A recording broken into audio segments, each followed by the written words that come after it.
नमस्कार।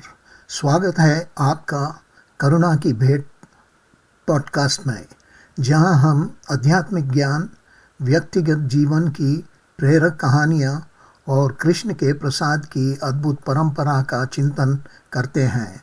वहां प्रसाद जो भोजन मात्र नहीं बल्कि ईश्वर की अनुकंपा का आशीर्वाद है।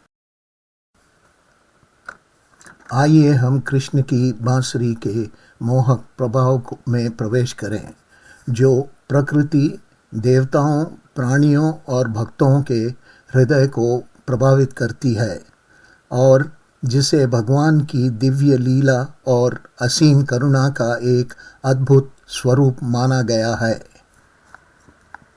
परमेश्वर श्री कृष्ण व्रज की चांदनी रात के आकाश तले अपनी मधुर बांसुरी अधरों से लगाते हैं, परंतु ये कोई साधारण धुन नहीं है और श्री कृष्ण कोई साधारण वादक नहीं। वे हैं परम वाद्यकार। वे स्वयं अपने श्रोताओं का चयन करते हैं और केवल उन्हीं को बुलाते हैं जिन्हें सुनने का अधिकार है। प्रत्येक स्वर एक पुकार है, प्रत्येक तरंग एक हृदय को स्पर्श करती है, वही हृदय जो उनकी कृपा से चयनित होता है। जब परमेश्वर श्री कृष्ण अपनी बांसुरी बजाते हैं तो उसकी धुन केवल व्रज की गलियों तक सीमित नहीं रहती, वह ब्रह्मांड में गूंज उठती हैं। ब्रह्मा और शिव जैसे महान देवता भी उस स्वर से विनम्र होकर नतमस्तक हो जाते हैं। सृष्टि और संहार के आदिश्वर उस ग्वाल बाल कृष्ण की करुणामयी लीला में अपने अहंकार को भुला देते हैं। यही है कृष्ण की बांसुरी का चमत्कार, जो देवताओं में से लेकर भक्तों तक सभी के हृदय को जीत लेती है। जब परमेश्वर कृष्ण अपनी बांसुरी फिर से बजाते हैं तो केवल प्राणी ही नहीं, स्वयं यमुना मैया भी मोहिनी बन जाती है। अपनी लहरों की धारा को लौटाकर वे अपने प्रियतम की ओर दौड़ पड़ती है। ये है कृष्ण की बांसुरी का जादू, जहाँ एक नदी भी अपनी गति, अपना स्वरूप भूलकर केवल प्रेम की पुकार में वह जाती है।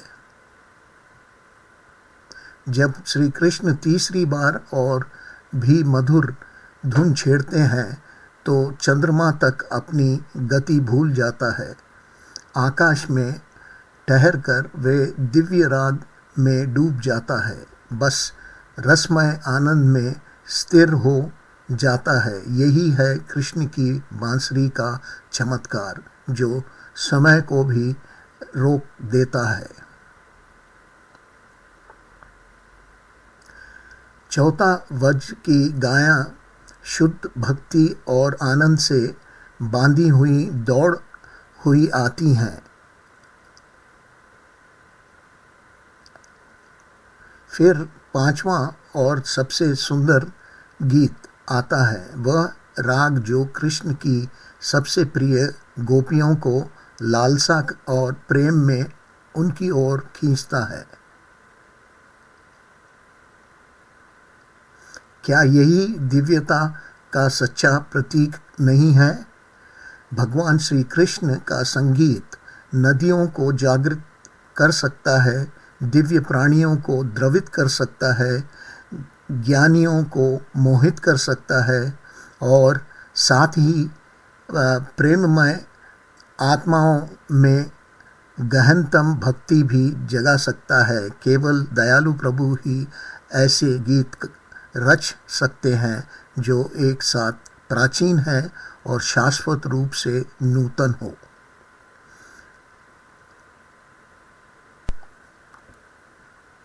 आज का एपिसोड है अनुग्रह की ओर चलना।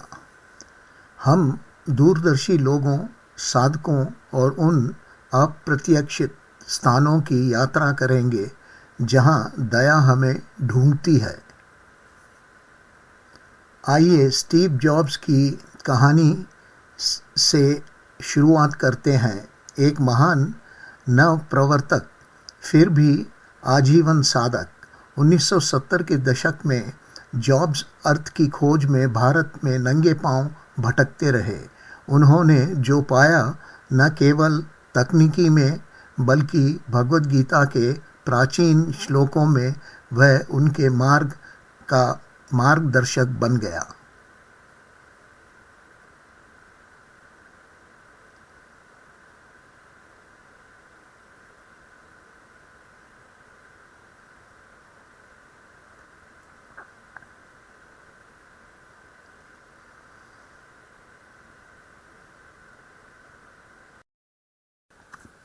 कृष्णा की करुणा का गीत गीता जॉब्स के साथ हर जगह जाती थी।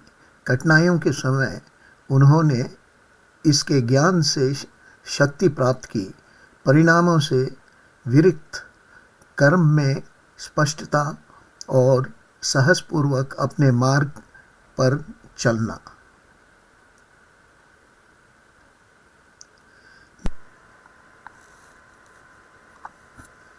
निराशा के क्षणों में भूख सच साबित होती थी।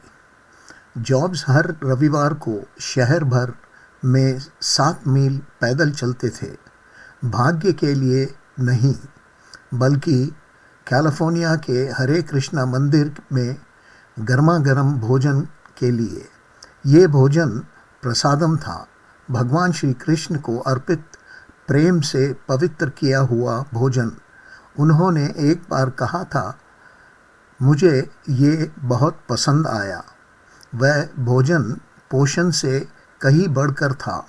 ये एक अनुग्रह का कार्य था जो उन्हें अनिश्चितता के बीच भी याद दिलाता था कि दया हम सभी को सहारा देती है। स्टीव जॉब्स और प्रसादम। आइए इस यादगार पल से शुरुआत करते हैं। स्टीव जॉब्स कॉलेज छोड़कर दोस्तों के घर की ज़मीन पर सोते हुए चंद पैसों में कोक की बोतलें इकट्ठा करते हुए हर रविवार कृष्ण का प्रसादम लेने के लिए 7 मील पैदल चलते थे। ये सिर्फ खाने से कहीं बढ़कर था। ये दया, करुणा और आशा थी।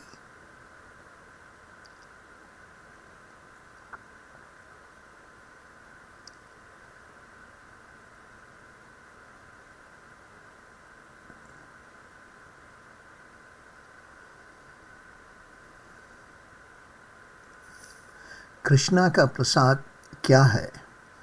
तीसरा में से पहला भाग। प्रसाद का शाब्दिक अर्थ है दया।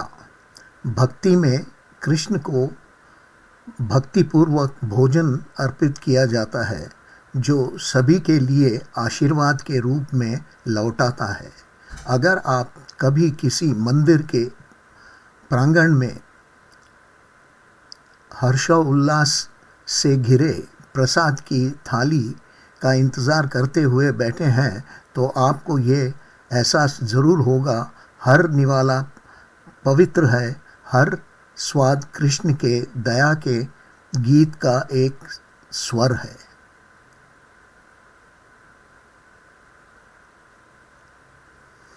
कृष्ण का प्रसाद क्या है? तीसरे में से दूसरा भाग। प्रसाद का शब्द का अर्थ है दया। भक्ति में कृष्ण को भक्तिपूर्वक भोजन अर्पित किया जाता है जो सभी के लिए आशीर्वाद है के रूप में लौटाता है। यह यहाँ तक कि सबसे साधारण चावल और दाल भी पवित्र हो जाता है। अगर आपने कभी प्रसाद का स्वाद चखा है तो आप जानते होंगे, हर निवाला कृष्ण की दया का प्रतीक है, हर थाली ईश्वर से जुड़ाव का प्रतीक है।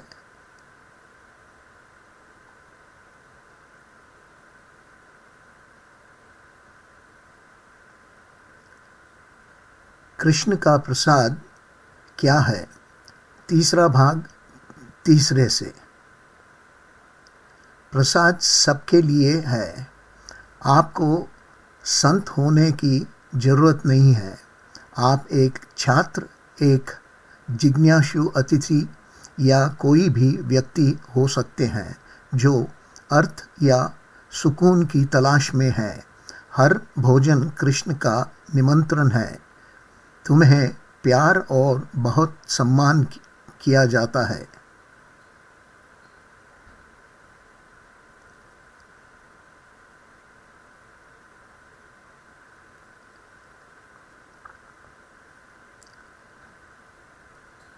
घर पर प्रसाद अर्पित करना।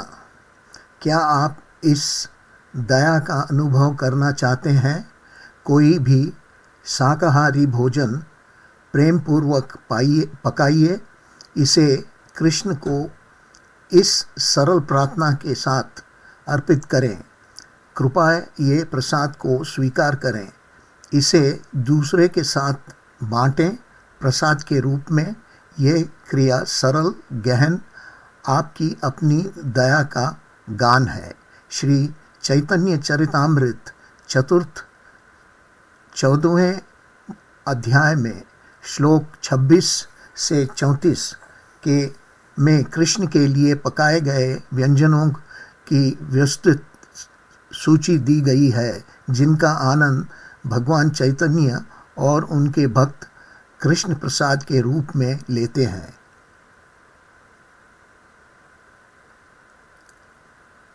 अंतिम चिंतन 2 में से पहला। प्रसाद केवल भोजन नहीं है, ये कृतज्ञतापूर्वक जीने का, सेवा करने का और जुड़ाव महसूस करने का एक तरीका है। कृष्ण के गीत की तरह हर रसोई, हर भोजन और प्रेम से हर कार्य में दया व्यापित रहती है। अगली बार जब आप भोजन करें, चाहे अकेले हो या दूसरों के साथ, इसे दया प्राप्त करने और देने के अवसर के रूप में कल्पना करें।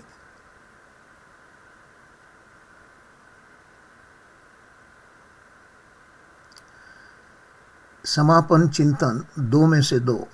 कृष्ण के करुणा गीत में शामिल होने के लिए धन्यवाद। अगर आज के एपिसोड ने आपका प्रभावित किया है तो अपनी कहानी सजा करें, भोजन कराएं, दया फैलाएं।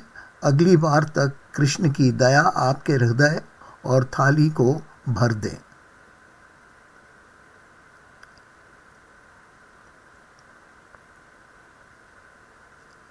हरि बोल। कृष्ण को हमेशा याद रखें और कृष्ण को कभी ना भुलाएं।